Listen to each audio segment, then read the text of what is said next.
Imaginez posséder une force mentale si puissante que rien ne pourrait plus vous déstabiliser, ni stress, ni critique, ni échec. Cette invincibilité psychologique existe, mais elle a été cachée pendant près d'un siècle dans le conflit entre deux des plus grands génies de l'histoire de la psychologie. D'un côté, Sigmund Freud, le père de la psychanalyse, qui affirmait catégoriquement « Votre fragilité mentale n'est que le symptôme de vos pulsions sexuelles refoulées et de vos traumas d'enfance non résolus. » De l'autre côté, Carl Jung, son plus brillant disciple devenu son plus féroce rival, qui a découvert quelque chose de radicalement opposé. Votre véritable force ne vient pas seulement de la confrontation avec votre passé, mais de votre connexion avec les dimensions mystiques et spirituelles qui transcendent votre histoire personnelle. Ce que vous allez découvrir aujourd'hui n'est pas simplement une théorie, mais une méthode secrète née de la synthèse de ces deux visions contradictoires. Une méthode qui, une fois maîtrisée, vous transformera en une personne mentalement invincible, capable de transformer chaque obstacle en opportunité de croissance, même dans les moments les plus sombres de votre existence. La fragilité mentale est l'épidémie silencieuse de notre époque, l'anxiété paralysante qui vous empêche d'agir, les pensées obsessionnelles qui tournent en boucle, cette voix intérieure qui vous rappelle constamment vos échecs, ou cette impression d'être déconnecté de vous-même, comme si vous observiez votre vie à travers une vitre. Et pourtant, la solution à cette fragilité se trouve cachée dans l'une des plus fascinantes et tragiques histoires intellectuelles du XXe siècle. Imaginez cette scène. Vienne, 1907. Un jeune psychiatre suisse de 32 ans, Carl Jung, franchit avec révérence la porte du 19 Berghaus, le domicile du grand Sigmund Freud. Ce que peu de gens savent, c'est que leur première conversation dura 13 heures d'affilée. Une fusion d'esprit si intense qu'elle allait changer à jamais le cours de la psychologie. Freud, alors âgé de 51 ans, vit immédiatement en Jung l'héritier qu'il cherchait désespérément, le fils spirituel qui porterait sa révolution psychanalytique dans l'avenir. « Je vous ai attendu pendant des années », confia Freud à Jung. Pendant 6 ans, leur alliance fut si puissante que Freud nomma Jung président de l'Association psychanalytique internationale. Le maître avait trouvé son successeur, mais cette union intellectuelle portait en elle les germes d'un conflit inévitable, car au cœur de leur relation se jouait une bataille pour l'âme humaine elle-même. Pour Freud, l'homme n'était qu'un animal sophistiqué, prisonnier de ses pulsions sexuelles et agressives. Pour Jung, qui commençait à explorer des expériences mystiques et spirituelles, l'être humain était bien plus connecté à quelque chose de transcendant que Freud refusait catégoriquement de considérer. La rupture, quand elle survint en 1913, ne fut pas simplement un désaccord académique. Ce fut un schisme psychologique dévastateur que Jung décrivit plus tard comme une maladie créative, qui le plongea dans une confrontation avec son propre inconscient si intense qu'il craignit de sombrer dans la folie. Pendant 4 ans, il documenta ses visions et ses rêves dans son légendaire Livre rouge, forgeant dans cette fournaise personnelle les fondements de sa psychologie analytique. Cette divergence fondamentale a créé 2 visions diamétralement opposées de notre potentiel psychologique. L'une enracinée dans nos limitations biologiques, l'autre ouvrant vers des possibilités transcendantes. La plupart des gens restent confus face à ces perspectives contradictoires, oscillant entre diverses techniques sans comprendre les principes fondamentaux. Mais vous qui cherchez à comprendre plus profondément, êtes sur le point d'entreprendre le même voyage héroïque que Jung, traverser l'obscurité de vos propres conflits intérieurs pour atteindre une synthèse personnelle où la tension entre ces 2 visions devient la source même de votre invincibilité mentale. Sigmund Freud, fils d'un marchand de laine juif ruiné par la crise économique, avait une raison profondément personnelle de vouloir comprendre la fragilité mentale humaine. Dans la Vienne antisémite de la fin du XIXe siècle, il avait lui-même connu l'humiliation et l'exclusion, expériences qui forgèrent en sa vision d'un esprit humain perpétuellement en guerre contre lui-même. Imaginez votre psyché comme une maison à 3 étages. Au sous-sol obscur se trouve le ça, un entrepôt chaotique de désirs bruts, d'impulsions sexuelles et agressives que la société vous a appris à refouler. Au rez-de-chaussée vit le moi, le gestionnaire épuisé qui tente désespérément de maintenir l'ordre. Et à l'étage supérieur règne le surmoi, le juge sévère qui vous surveille constamment avec les yeux de vos parents et de la société. Selon Freud, votre anxiété devant une présentation importante au travail, votre scroll compulsif sur les réseaux sociaux jusqu'à 3 heures du matin, ou même cette relation toxique que vous ne parvenez pas à quitter, Tous ces symptômes modernes de fragilité mentale sont les manifestations visibles d'une guerre invisible entre ces trois instances psychiques. Sa méthode pour devenir mentalement fort, devenir un archéologue de votre propre esprit. Exactement comme nous le faisons aujourd'hui en thérapie, il fallait s'allonger sur le divan et plonger courageusement dans les profondeurs de votre passé pour déterrer et confronter les traumatismes enfouis de votre enfance. Rendre conscient l'inconscient, transformer la souffrance névrotique en malheur ordinaire que l'on peut affronter directement. Considérez le cas étonnant du petit Hans, un garçon de 5 ans traité par Freud qui développa une phobie paralysante des chevaux. La sagesse conventionnelle de l'époque aurait suggéré que l'enfant avait simplement eu une mauvaise expérience avec un cheval. Mais Freud découvrit quelque chose de bien plus surprenant. La peur des chevaux masquait en réalité la peur du père de Hans et des impulsions oedipiennes que le garçon ne pouvait admettre consciemment. Une fois ces sentiments refoulés amenés à la conscience, la phobie disparut, démontrant comment notre fragilité mentale peut souvent provenir de sources totalement invisibles à notre conscience ordinaire. La force révolutionnaire de l'approche freudienne est sa capacité à nous faire comprendre les origines cachées de nos faiblesses psychologiques. À une époque comme la nôtre, où le développement personnel superficiel nous promet des solutions rapides à des problèmes profonds, Freud nous rappelle que la véritable force mentale exige d'abord le courage de regarder en face notre propre obscurité. Cependant, alors même que ces théories transformaient la compréhension occidentale de l'esprit humain, Freud se heurtait à une énigme persistante. Pourquoi certaines personnes, ayant vécu des traumatismes similaires, développaient-elles des niveaux de résilience radicalement différents? Qu'est-ce qui expliquait cette capacité mystérieuse de certains individus à transcender complètement leur passé traumatique, comme si quelque chose au-delà de leur histoire personnelle les soutenait? Ce que peu de gens savent, c'est que la rupture avec Freud plongea Jung dans une crise psychologique si profonde qu'il se retrouva face à face avec sa propre folie potentielle. Entre 1913 et 1917, isolé et désespéré, Jung commença à avoir des visions et des rêves si intenses qu'il craignait de perdre la raison. Mais au lieu de les réprimer comme des symptômes pathologiques, comme l'aurait prescrit Freud, Jung fit quelque chose de révolutionnaire. Il plongea délibérément dans ses visions, les documentant méticuleusement dans son livre rouge, et découvrit une vérité surprenante qui transformerait à jamais notre compréhension de la force mentale. Imaginez que votre esprit soit comme un smartphone. L'approche de Freud consisterait à analyser tous vos fichiers personnels, vos photos et messages stockés, votre histoire individuelle. Mais Jung a découvert quelque chose de stupéfiant.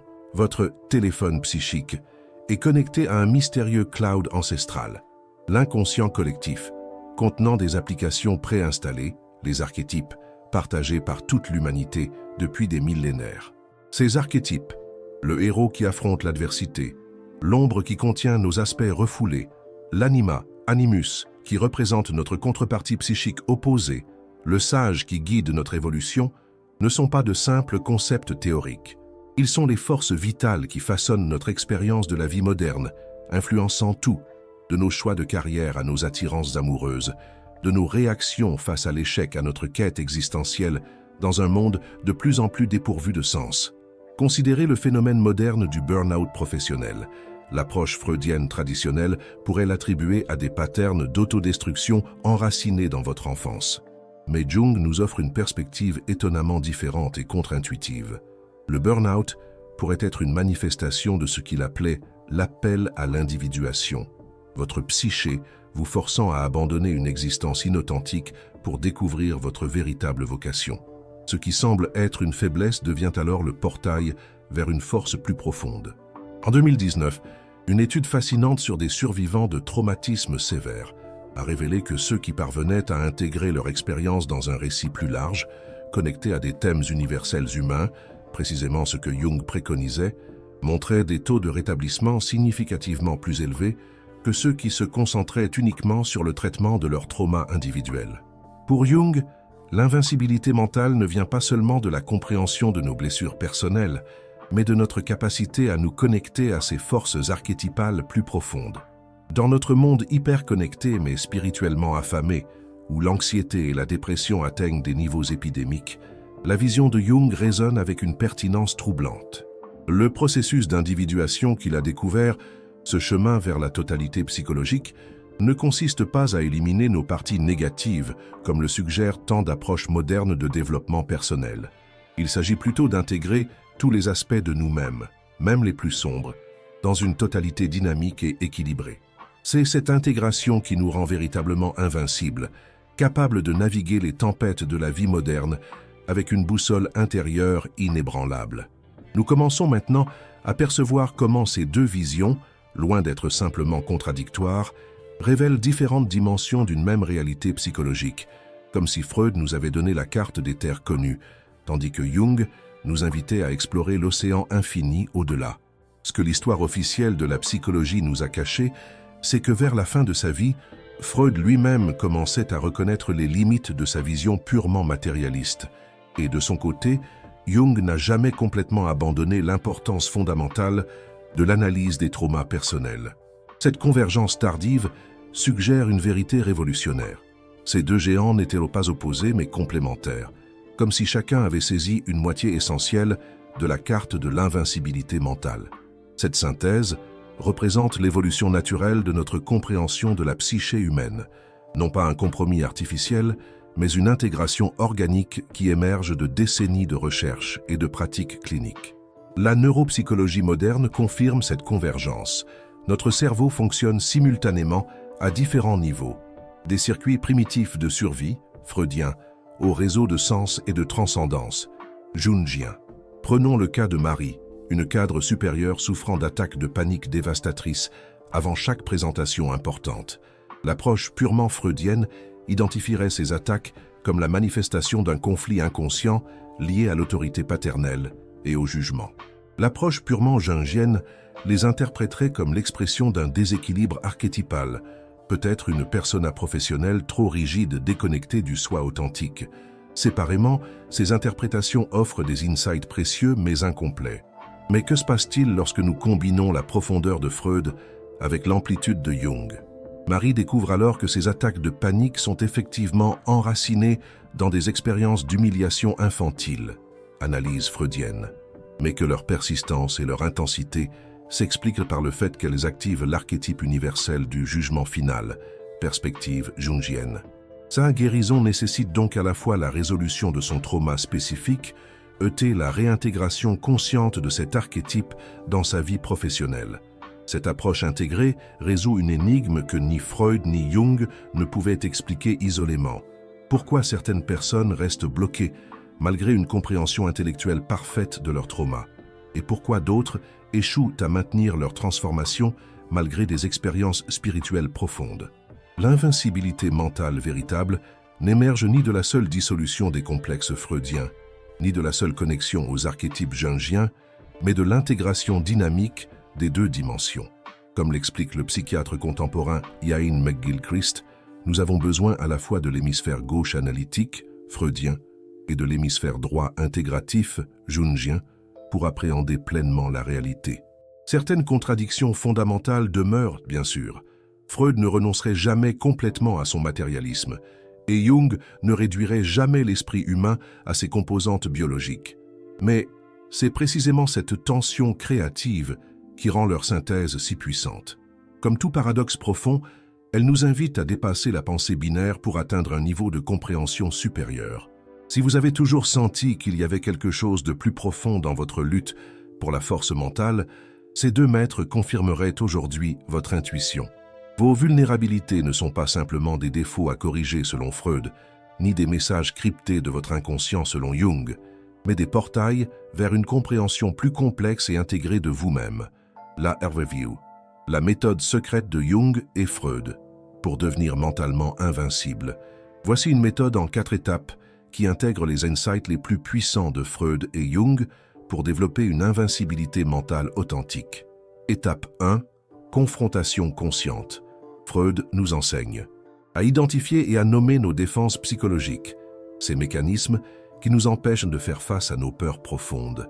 Observez quand vous utilisez la rationalisation, le déni ou la projection face aux difficultés. Jung étend cette pratique en nous invitant à voir ces défenses comme des manifestations de notre persona, le masque social, et de notre ombre, les aspects refoulés. Chaque fois que vous vous sentez mentalement fragile, demandez-vous « Quelle partie de moi-même suis-je en train de rejeter ou de nier ?» Pratique quotidienne. Consacrez 10 minutes chaque soir à noter dans un journal les moments où vous vous êtes senti vulnérable aujourd'hui et identifiez les mécanismes de défense que vous avez utilisés. Étape 2. Dialogue intérieur. Freud a développé la méthode d'association libre pour accéder au contenu refoulé de l'inconscient. Laissez vos pensées s'exprimer sans censure pour révéler les connexions cachées.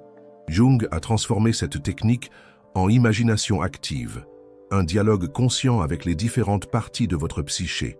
Il ne s'agit plus seulement d'écouter passivement, mais d'engager activement une conversation avec vos émotions difficiles. Pratique quotidienne. Lorsqu'une émotion négative surgit, donnez-lui une voix et une forme. Puis engagez un dialogue écrit avec elle. Qu'essaies-tu de me dire? De quoi as-tu besoin? Étape 3. Intégration. Archétypique. Freud nous encourage à sublimer nos pulsions primitives en les canalisant vers des activités créatives et socialement valorisées. Jung approfondit cette idée en nous invitant à identifier les archétypes qui résonnent avec nos défis actuels. Face à un grand changement, l'archétype du héros peut vous fournir la force nécessaire. Face à une perte, l'archétype du guérisseur peut vous aider à trouver un sens à votre souffrance. Pratique quotidienne. Identifiez un archétype qui possède les qualités dont vous avez besoin actuellement. Chaque matin, visualisez-vous incarnant ces qualités pendant 5 minutes. Étape 4. Transcendance symbolique. Freud reconnaissait le pouvoir des symboles dans nos rêves comme expression de désir inconscient. Jung a élargi cette compréhension en voyant les symboles comme des ponts entre le conscient et l'inconscient, le personnel et le collectif, le temporel et l'éternel. Pratique quotidienne. Notez vos rêves et identifiez les symboles récurrents. Recherchez comment ces mêmes symboles apparaissent dans différentes traditions culturelles et spirituelles. Tandis que Freud nous aide à comprendre l'origine de nos faiblesses mentales, Jung nous montre le chemin vers une force qui transcende notre histoire personnelle. La transformation qui se produit lorsqu'on applique cette méthode intégrée est profonde et multidimensionnelle. Avant, vous étiez prisonnier de réactions émotionnelles automatiques. Face au stress, vous adoptiez toujours les mêmes stratégies d'évitement ou de compensation. Vos relations suivaient des schémas répétitifs et insatisfaisants. Vous vous sentiez fragmenté, comme si différentes parties de vous-même étaient en guerre. Après, vous observez vos émotions avec clarté et distance, comprenant leur origine et leur message. Face au stress, vous disposez d'un répertoire flexible de réponses adaptées. Vos relations deviennent plus authentiques et profondes. Vous ressentez une cohérence interne, même au milieu des tempêtes émotionnelles. Prenons l'exemple de Sophie, une perfectionniste qui vivait dans une anxiété constante. En appliquant l'approche freudienne, elle a découvert que son perfectionnisme était enraciné dans une enfance où l'amour parental semblait conditionnel à sa réussite. Cette prise de conscience a été libératrice, mais insuffisante pour transformer complètement son expérience. C'est en explorant la dimension jungienne qu'elle a compris que son perfectionnisme était aussi lié à l'archétype du soi idéal, cette aspiration universelle à la complétude. En reconnaissant cette dimension plus large de son expérience, elle a pu transformer son perfectionnisme en une quête d'excellence équilibrée par l'acceptation de l'imperfection humaine. Considérons également Thomas, qui luttait contre des accès de colère destructeurs. L'analyse freudienne lui a permis d'identifier comment ces colères étaient liées à des sentiments d'impuissance vécus dans son enfance. L'approche jungienne lui a révélé comment sa colère était aussi une manifestation de l'archétype du guerrier. Une énergie puissante qui, une fois intégrée consciemment, pouvait être canalisée vers la protection de ses valeurs et la poursuite de ses objectifs. Vous saurez que vous êtes sur le bon chemin lorsque vous remarquerez à la fois une diminution de vos symptômes psychologiques, signe freudien, et un sentiment croissant de sens et de connexion avec quelque chose de plus grand que vous, signe jungien. Il existe cependant une question fondamentale où Freud et Jung auraient maintenu un désaccord irréconciliable.